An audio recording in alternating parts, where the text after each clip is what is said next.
Hey everybody, in this video I wanted to do a little deep dive into the first person template that comes with Unreal 5 and look at all the different blueprints that it comes with so that we can start to mess with that a little bit for our own projects. Okay, by the end of the video we're going to have a more customized first person weapon. We can change the visuals. We're also going to change the projectiles. We're going to put in our own sound effects, our own burst effects. And we're also just going to take a look at what exists inside of our project and how we can tweak that and look through the logic a little bit. So if you have not done this already, I'm going to open up the launcher and let's open up a new project. This is 5.3. So this is the version I'm working with. It might be a little different in a newer version. That's fine. Probably won't change too much. I'm going to wait for this to open. So once it opens, you're going to see some options here. Let me maximize that. We'll click on games and the first person template is what we're looking for. You can see there's other ones here. I would recommend once we go through this one, consider doing the same kind of process for these other ones. Just see what it comes with and poke around. So I'm going to select the first person one. We'll do blueprint, desktop maximum, that's fine. Starter content and no ray tracing. Let's give it a name. I'll call this FPS Sandbox Mechanics. Really, you could call it whatever you want. Hit create. Again, wait a little bit. Okay, and once we're open, you're going to see some things that it comes with in the scene.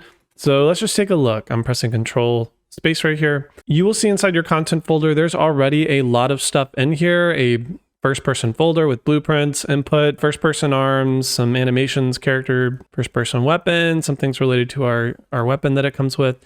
Level prototyping. So this will help us build a level kind of like this with ramps and a proper grid. And then our starter contents. This is our chairs and audio and things like that. Mainly today, we're going to be focused on our first person oriented mechanics. I think the first thing is let's just hit the play button and we can move around. It's WASD controls around WASD. We can jump. You see some arms moving around when we jump. Not really much else, but if we come over here and we pick up this weapon, see, we pick it up and we shoot.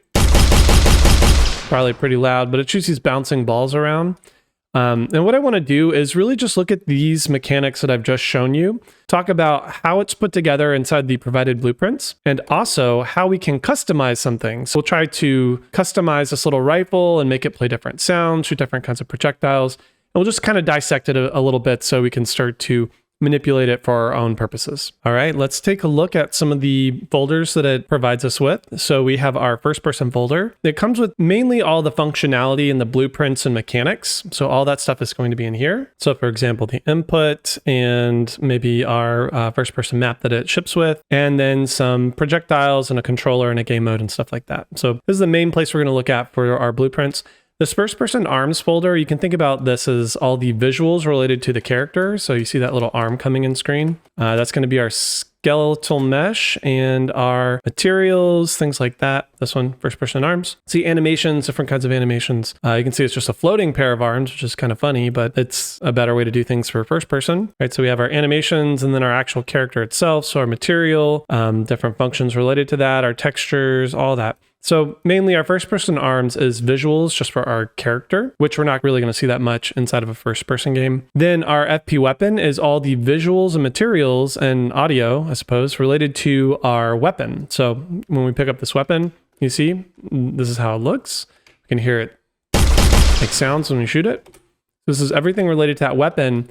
For the visuals, right? Remember, our blueprints are all up here in our first person. So you're going to see audio, materials, meshes, and textures. And you can poke around into this more if you like. I'm just doing a brief overview. Let's go back to first person. Now, if I click on my root folder, you're going to see three subcategories. We have our maps, first person map. This is where we are. If I go to inputs, you're going to see inputs. I probably covered input maps at this point, but you can see the basic actions that we can do. We can jump, we can move, we can look. So this is going to be with the mouse. This is our movement. We can customize that, but I don't recommend it for a first person game. This is pretty standard. We also have a separate input map for our weapons. So you might think the character movement is a little different than the shooting portion. Like when we don't have a gun, we don't really need to listen to all the weapon input, but if we wanted to, IA_shoot is our left mouse button. So these are our maps, and then all those are defined in our actions over here. So we're probably going to add a few more in a little bit, maybe in future tutorials. I don't know. I'm going to work with the first person for a little while for some upcoming tutorial videos. We have our jump, our look, our move, our shoot. And we can always add more like a dash, a sprint, or a crouch, or whatever. These are all our actions related to our input. Then our blueprints is all the functionality that comes with our game. For example, how our character moves, we might define that inside of our first person character. So let's open that up, take a look and see what's in here. So camera input, when we get the input action event from our mapping, that we already set up, or that already comes set up for us, if it detects left, right, up, or down, then we will get this node, and then our character decides what to do with that input. So this is move our camera. Right, we're adding controller yaw input or pitch input. We have our movement. So this is driving the movement of our character. So the strafing and the back and forth. So anytime we get a movement action, which was all our WASD and so forth, we get this notification, we process our X and Y, and we do something with that, right? So this is related to moving our character. And then finally jumping, which then our jump, if you try to double click, it's going to go into C++. Our jumping is probably going to be something a little bit more complex. And that's fine to know. We're not going to really modify the jumping too much. It's just important to understand how it's all connected and how it's organized. That's kind of my goal for this video. And that's it for our character movement. Like that is our basic character movement, right? We're just moving around. It's also worth looking at the components over on the side. So typically if you click this top one where it says self and you look over here under default, you might see some important variables. Right now, it's only one called has rifle. This has rifle is going to tell the animator whether or not to play a rifle animation. Our anim controller will look at this variable and decide what to do in the animations based on this. So we're not really going to mess with that. Another thing you're going to see that doesn't really pop up over here, at least I'm not seeing it right now, the weapon. And this is the weapon that our character has equipped. So whenever we pick up the rifle, we're going to reassign this weapon over here to some kind of weapon that we attach to this first person character. We'll look at the code for that in a little bit, but it's important to know this weapon we can reassign to a type of weapon blueprint. Look at that in a little bit. But apart from that, I mean, it's just a camera, a capsule component, a mesh, and that's pretty much it, our floating arms. And we're going to keep track of the currently equipped weapon, and our animator needs to know whether or not we have the rifle, so it knows what to play. Let's take a look at I think the weapon component makes the most sense to look at next. You open that up. Mainly the weapon component is just responsible for everything related to the rifles specifically. The important thing here is if we wanted to build a larger first-person weapon system, this weapon component, like we would need to customize this more to make it a base class if we wanted. There are ways to do that, and we could inherit from it and reassign some variables. But for now, we're going to customize this a little bit later, but it's all the rifle functionality. So on event begin play, we're going to get access to the owner. So if this weapon is attached to something, and this is a component, I probably should have mentioned, meaning that if we go back to our first person character, if I click add and I type in BP underscore, you see BP weapon component.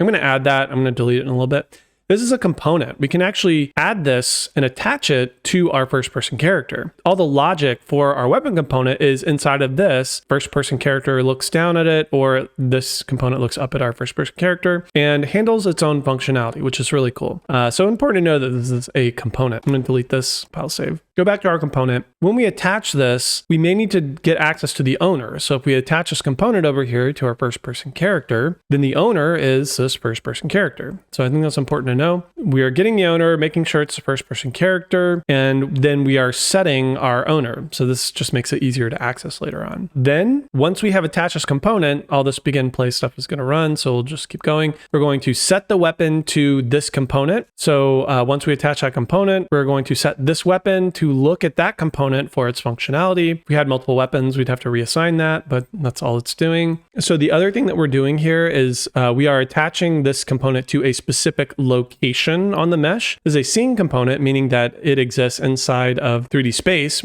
So, over here, if we were to add this BP underscore weapon component, we can reposition it, right? This is our weapon. So it's not just functionality, it is something that we reposition in the scene. Let me delete that back out. If I hop over here, what this is doing is this is positioning our weapon component to a specific point in the scene. And it's really going to be on the hands, on the mesh. That's why we are naming a grip point, which is a socket as part of the skeletal mesh. And we are attaching our weapon to this specific point on the character hands on a socket named grip point. The details of that, don't worry too much. That's just kind of the overall what it's doing. We are setting our has rifle, so our anim controller is playing the correct animations.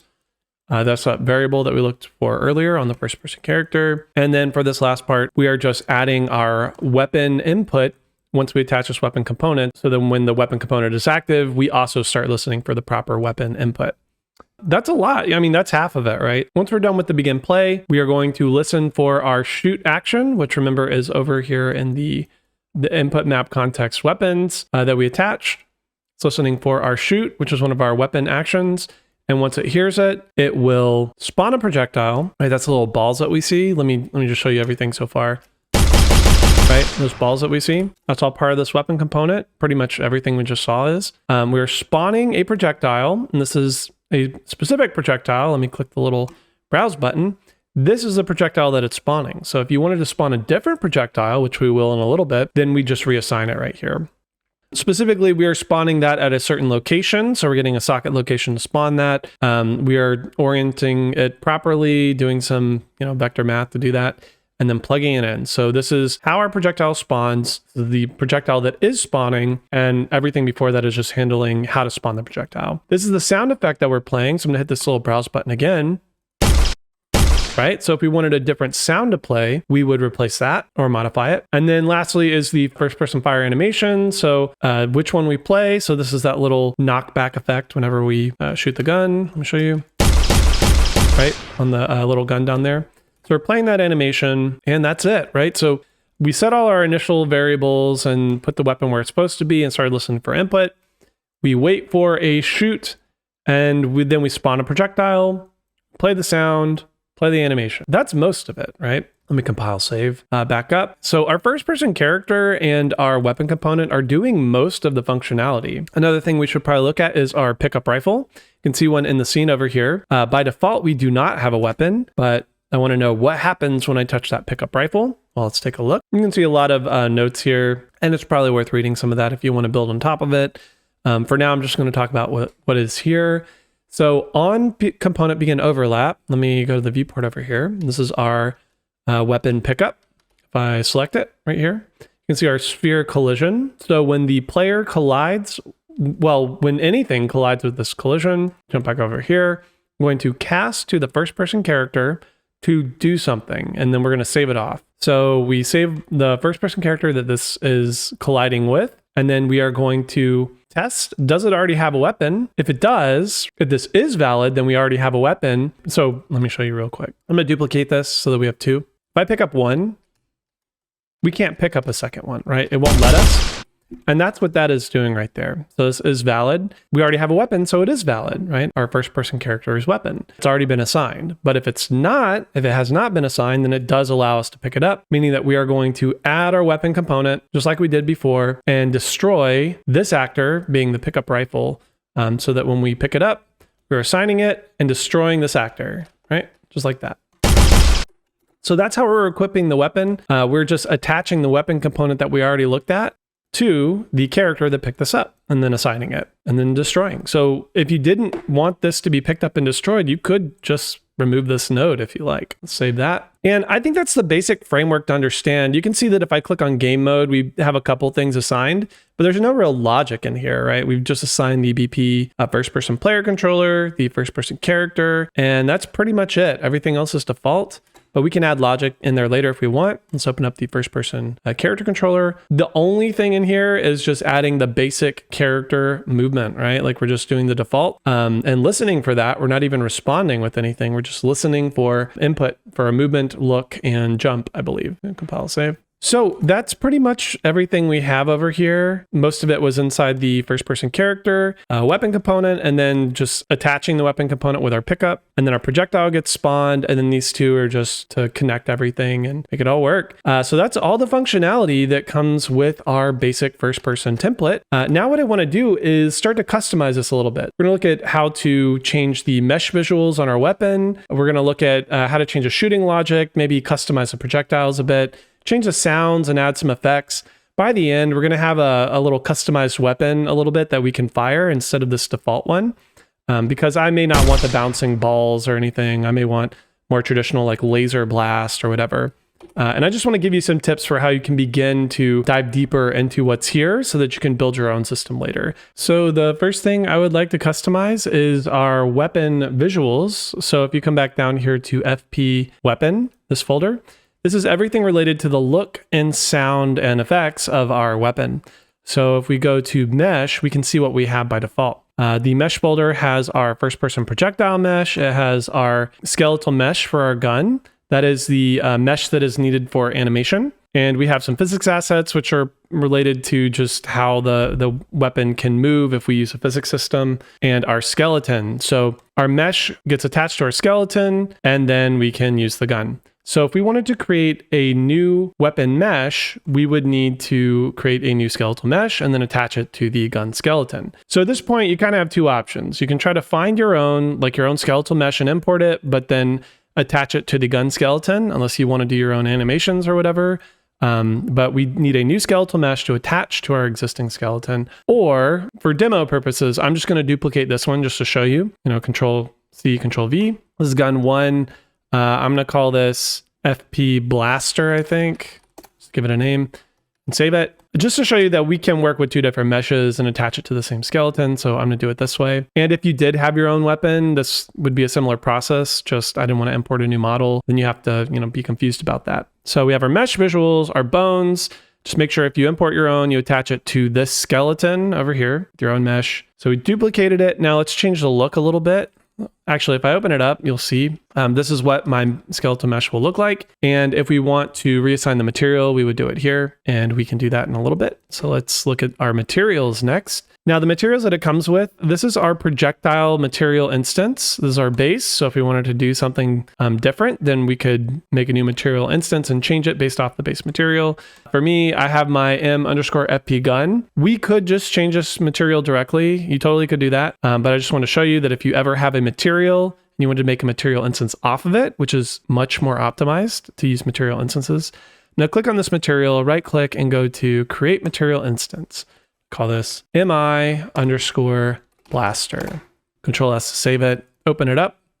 And you can see by default, it looks like our blaster, or at least some weird ball version of it. I'm gonna come down here, and any of the parameters that were exposed inside the base material that this material instance is based off of, we see that we can change.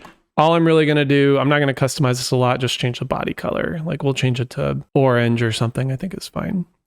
Okay, so we have our orange gun now. Save that and back out. If you wanted to change the other parts on the weapon over here, you can see that this is defined in our material layers.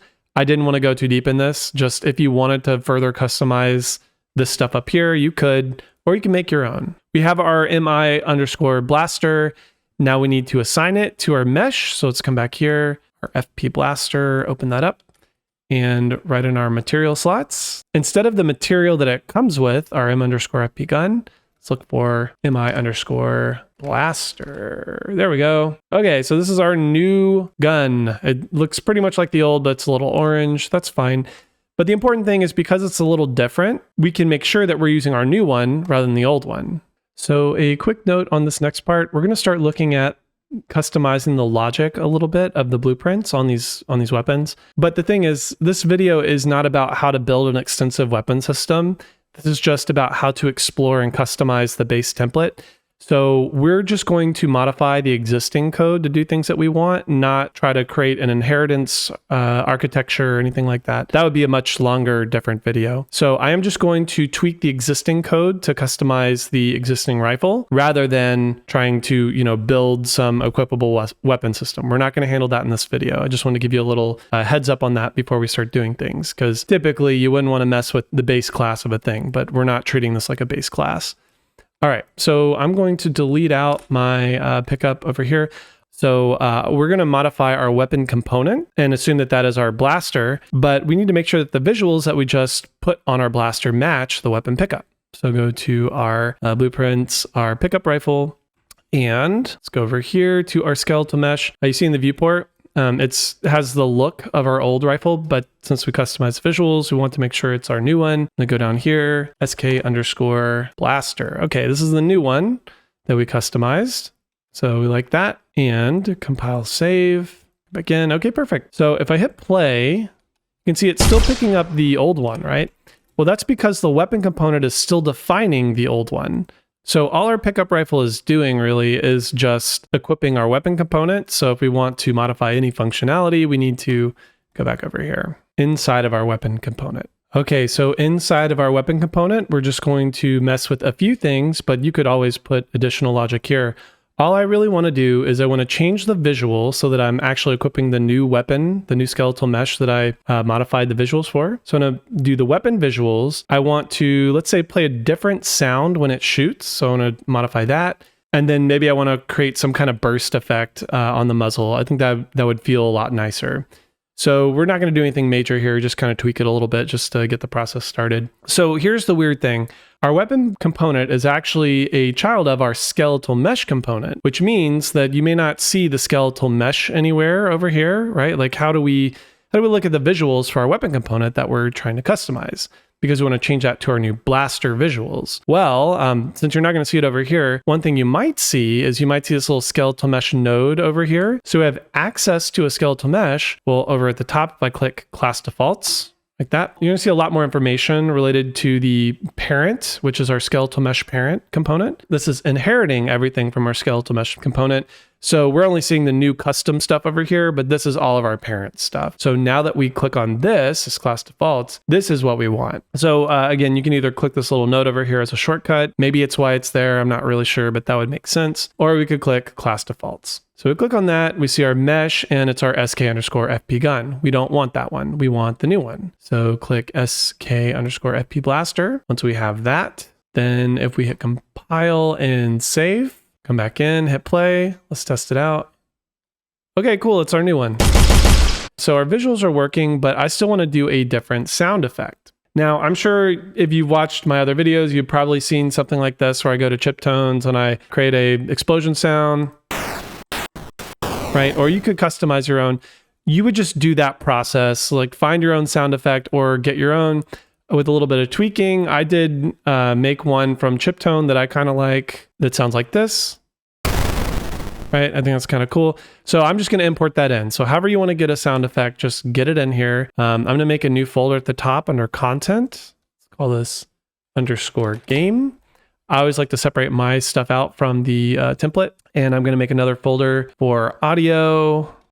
Okay, so inside of audio, I'm just going to import my explode sound or whatever one you find. You can do that one too. Once you import it, I like to Control S to save. I like to right click, create queue. You can just keep that there. Control S to save it. Open it up. All I really like to do is add a modulator. So right click, modulator. This will just give it a little bit of volume and pitch variation.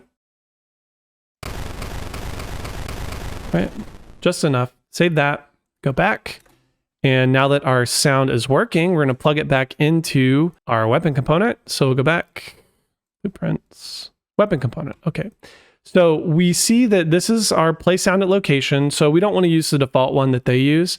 I want to use a different one, but I want to show you a trick. First, I'm going to select my QR, it's called explode, whatever you named it. I'm going to use my Q so I get my variation that I just set up. And what I would like to do now is right click and promote the variable. This way, the designer can very easily reassign what sound is being played instead of having to dive into blueprints. I'm going to call this fire sound. I'm going to compile save. I'm just going to check to make sure that the default value is good, which it is. Okay, that's good. And I'll just pull that underneath there. So this is cool because the designer can now go over here and just reassign what fire sound they want. So if I click this, I can then just reassign it very easily instead of having to do that in blueprints. It's very good to expose these kind of things like effects that might need to swap out as variables. And this is a very easy way to do it. And so let's save it and hear what it sounds like. Hit play. Okay, pretty cool. It should be playing your new sound, which means that it's working with our new weapon that we're customizing, which is great. So the next thing we want to do, we have our sound effect, but in most games like this with a weapon that shoots, we would see a flash or some kind of particle effect at the end of the barrel just to communicate that something shot out, like we actually shot something. Right now it's nothing, and that doesn't really feel very good. I'm gonna show you how to do a quick generic burst that will communicate some of that, and then you can always customize it later with other VFX tutorials. So let's do this really quickly. We'll go to _game, call this particles. Okay, let's make a new one. We'll go to effects and say Niagara system. We'll just click next on new system from selected. We're gonna go to omnidirectional burst plus finish, and we'll call this PS_explode shot. Control S to save. Let's open it up. So the default, kind of just has our little burst with bubbles. Let's customize this a little bit more. We want to give it a little bit more power, but also this is very, very big. While we're testing this, let me show you another thing. Let's hook up the logic into here first so we can see it in context before we customize it too much. So go to your weapon component. I'm going to move this montage over like this. And so let's drag off and say spawn system at location. This will spawn our particle burst right there. And we need to decide where to burst it. And here's the important thing. We don't want to burst it from the actor because that's in the middle of the character, right? We want to burst it from the end of our weapon. And we can look in the rest of our code, and the rest of our code, we can spawn it at a socket name for ammo. And we're already getting that location over here. So what we could do is just pull off just like that. If you didn't want to do that, you could just go over here and get the same node, right? Control C, drag it over here, and just plug it in. Like this is the ammo socket location. You just want the effect to happen at that same place on the end of the barrel. Either one's fine. Just make sure that this is the exact name, is the same as over here, since we didn't change it.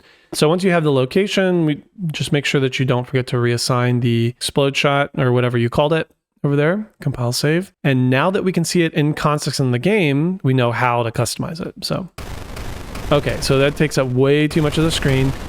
I think we're going to need to make it a lot smaller, and I think they should probably fly out a lot faster, right? This feels too floaty. Let's come back to the component. So now we're going to customize our PS_explode shot.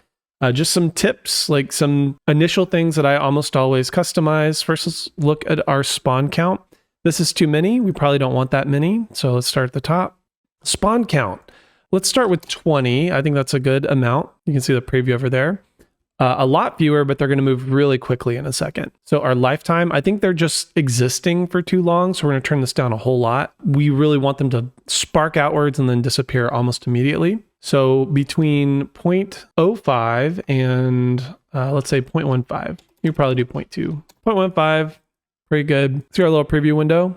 It's really quick. It's like a flash. Let's also change the color. I typically like blue things for placeholder character stuff. So I'm going to change it to blue. I think it's pretty cool. And let's change the shape, specifically the size. I think these are going to be too big. Even if we just test this in game, you'll see, right? They're still just way too big. We want this to be like tiny little sparks. And we're going to turn them down a whole lot. Let's say right now it's 3 and 7. I'm thinking like 0.1 and 1. A lot tinier. Let's see.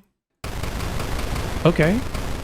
A lot more subtle. I think we can probably concentrate that a little bit more. So if I scroll down over here, the sphere radius, I'm going to turn that down a little bit from 40 down to 10, I think. Let's also make them shoot out faster. Not a whole lot faster, but I think the minimum, I don't want to be very slow in the middle. I want to be more like 200. So I'm not really changing the max here. The last thing is right now there's a strong gravity pull downwards. I don't think I really need that strong gravity pull. So I'm going to come down here and change it to like -200. I don't want them to feel like wispy bubbles. I want them to feel more like sparks. Okay, so you can barely see it, but what's really important is you see it in context in the level.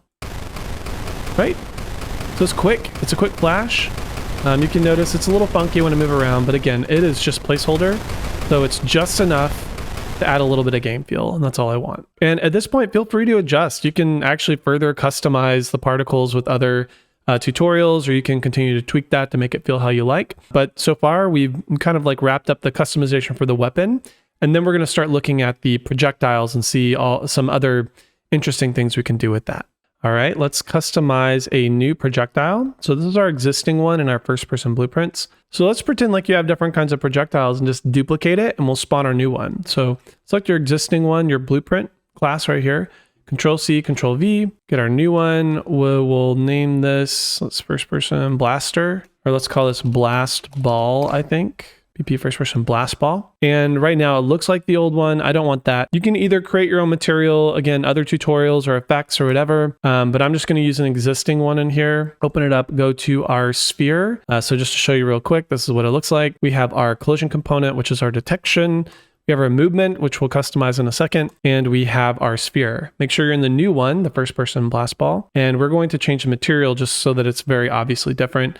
Again, you could make your own material here, make like something super emissive, I think would be really cool. Just for testing purposes and to speed up this tutorial, I'm going to use MI field radius, looks pretty cool. I don't know how optimized this is, but I'm assuming that I'm going to replace this very soon just for testing and kind of messing around for now. Control S, so it's like a little blurry blue ball. Next thing I want to do is make sure that I am spawning the new one. So I'm going to come back to my, wow, I have a lot of tabs open. Let me close out a couple that I don't need anymore. Come back to my weapon component.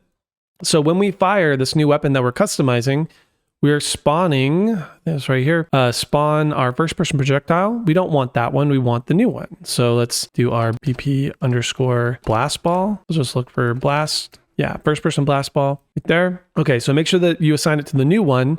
So now when we hit the fire button, it's going to spawn the new projectile that we duplicated and gave a different visual. So let's Control S. You could actually replace a static mesh on there too if you want. Like really just whatever you want your projectile to look like, just reassign it. So have our new one, cool. Now it really does look like bouncy bubbles. So let's actually modify the movement for that next. So to modify the movement for our projectile, you can see there's an existing component. This usually exists, right? So if I add, you can see it's one of the components that comes default. So this is nothing new. We're just going to customize this version of it. And I just want to point you to a few things. There's so much here that you can customize and tweak, but I want to give you some of the major points to look at. So our sphere, our collision, and our movement. So click on our movement. So over here under projectile, we see initial speed and max speed. This will pretty much control how fast your projectile is moving. So I'm going to crank that up a whole lot. Let's say 8,000.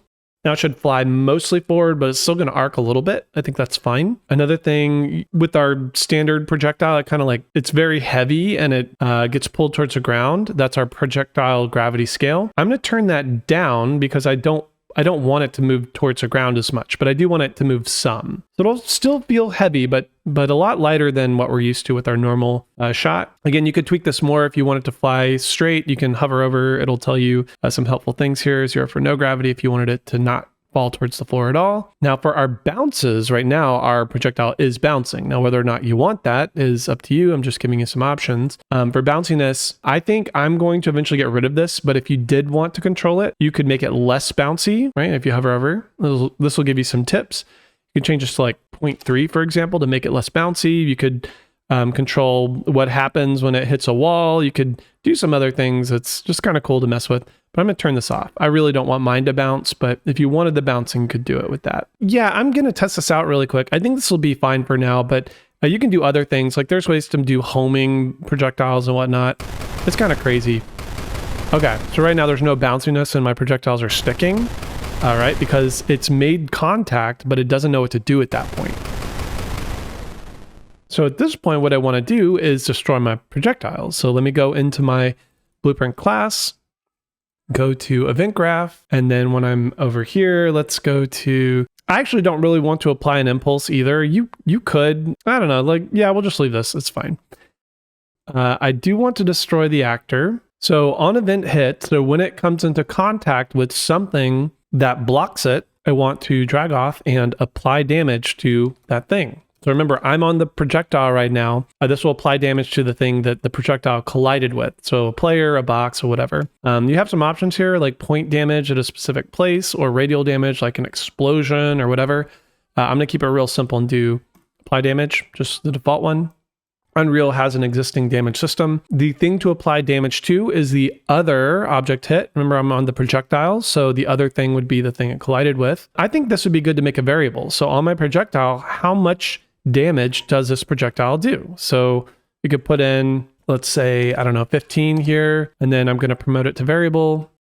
And actually, that's fine. Let's compile, save, make sure that our default is there. The damage causer, this is going to be the projectile. So we'll say self. You could do more complex things with this. This might even be unnecessary. We're not going to mess with damage type, but you could get into like different elementals and things, but too complex. Let's try this one more time. Compile, save. Okay, we're still getting the sticky. It's probably applying damage and it's still doing physics. I really just want a weapon that damages and doesn't apply physics. So for me, I'm just going to get rid of this stuff and just apply damage and destroy, I think is all I need for a very, very simple weapon. Again, you could do something more complex if you like. We'll just plug it in, get rid of this node here since we don't need it anymore. So when this projectile hits something, apply damage and destroy this projectile. Now, okay. So here's a cool thing. We're testing this. Our apply damage, we don't need to worry about this for now. We can always respond with damage later on, but just that our projectiles is applying damage gives us options later on for what to do with that. We're not really going to go into damage systems yet, but if you wanted your projectiles to apply damage, they don't by default. This is how you would do it. Very simple. So the last two things I want to do, you may think this is overboard, but I really don't think it is. When we shoot our projectile, I want it to apply damage, but also make a burst at a location. Even more than that, I want it to make a hit sound, like different from what I'm firing.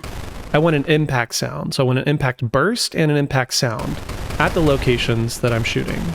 So let's set that up really quick. It's pretty close to what we did before. First, you just need to get or make an impact sound. I'm not going to go over that again. I'm just going to import what I have. So over here, I have something that sounds like this. Blast ball impact. Okay, something like that is fine. I'm going to go to my audio folder and import that. Okay, save it, make it a cue. Save that too. Open it up. Add our modulator. Okay, pull that out. Leave the defaults. You can always modify the amount of randomization if you like. Okay, and we're going to plug that into the logic for the impact. So if you go to your blast ball, when we get a hit, we actually get the hit location, which we can use to spawn the sound and our effects as well. So our hit location, let's drag off of that and type spawn sound at location. So at this location, make sure you connect the execute pin. We want to play the ball impact cue.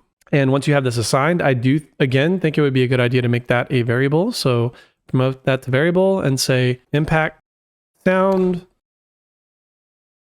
so that the designer can customize. Let's hear what that sounds like. Go back over here. And I'm actually not hearing that. Let's double check our logic over here, spawn sound location. Oh, and the reason is because I'm destroying the actor before I'm playing the sound, so that's no good. Let's play the sound first. Play the sound. Oh man, tunnel vision while I'm doing these tutorials. All right, so we spawn sound at location and then we destroy our actor and then we'll do our effects over here. Compile, save, try that out. So let's shoot it from far away. You see, it's kind of like a little ricochet sound, but it also adds more power and it feels better when we hit something versus if we don't.